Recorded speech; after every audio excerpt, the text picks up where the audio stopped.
Have you ever been told, don't smile until Christmas? Make sure your students know that you mean business.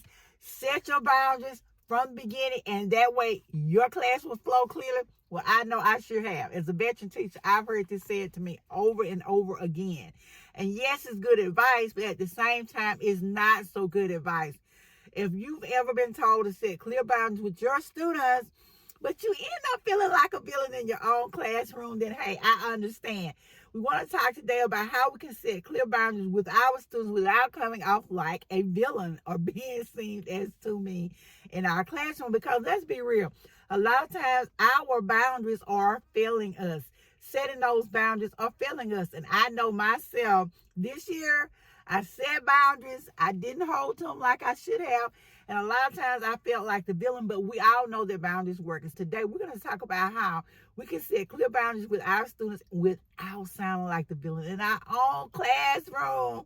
Set boundaries can be heard everywhere. It's a piece of advice that teachers are giving over and over again, but they don't explain to you how to clearly set those boundaries. Sometimes we set boundaries and we distance our students. We don't give them the emotional support they need. We alienate ourselves from them. As a result, we have poor relationships with these very students. The ones we need to reach, the ones we need to have a clear connection with. And what they don't tell you is boundaries are great, but consistency is better. I preach this over and over again. We have to be consistent as teachers. We have to do what we say we're going to do when we say we're going to do it, and we have to do it over and over and over again until it becomes stuck inside of our students' minds, stuck inside of our own minds. We have to be consistent with what we're doing. So we're talking about setting boundaries. We're not just setting boundaries. We're not just drawing that line in the sand and daring our students to cross it. What we are doing is making sure that they know what they can and cannot do. Believe it or not, our students want some consistency. They want some rules. They may tell you they don't want rules. They're not telling you the truth. Students need rules. Those rules help to create a safety net for them. They help to make them feel like they're a part of our classroom and like it is a free space in which they can be themselves and in which they feel protected. We don't know the lives in which our students live outside of school. And unfortunately for some of our students, they don't have a safe place. They don't have a safe space. And sometimes our classroom or the school is the only safe place that they have.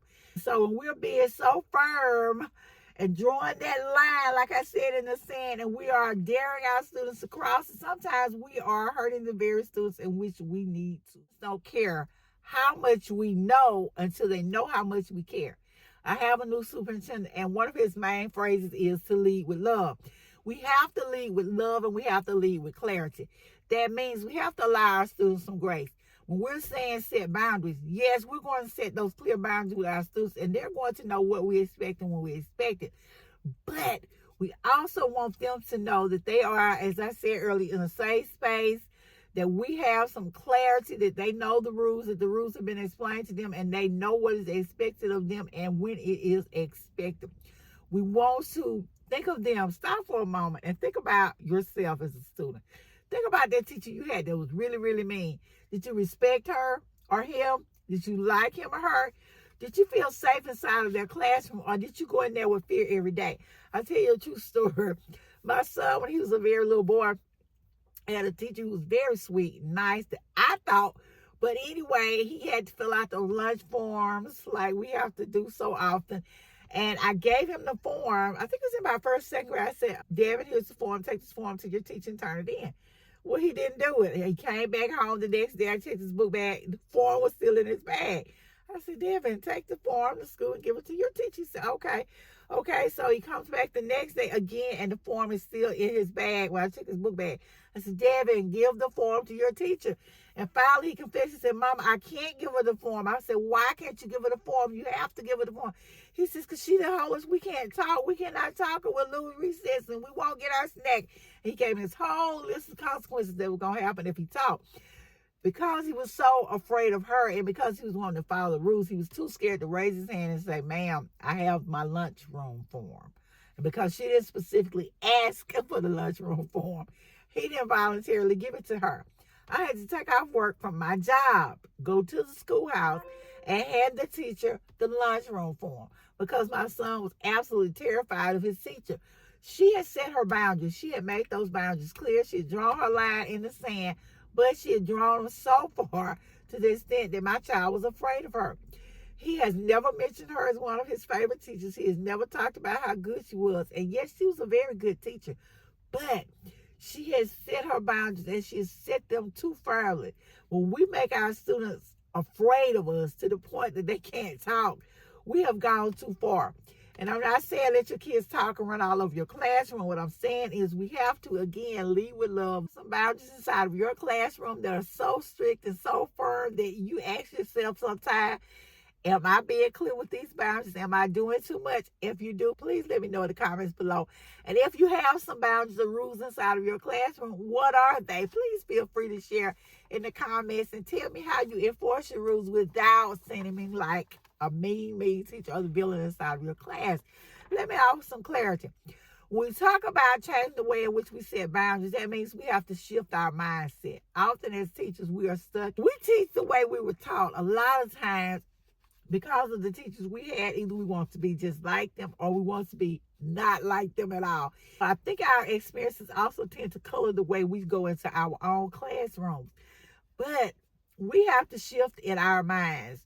We have to transform from that old way of thinking about our students, that old rigid way of doing things, and come back to a way in which our students can relate to us. Like I said, they have to feel comfortable in our side of our classroom.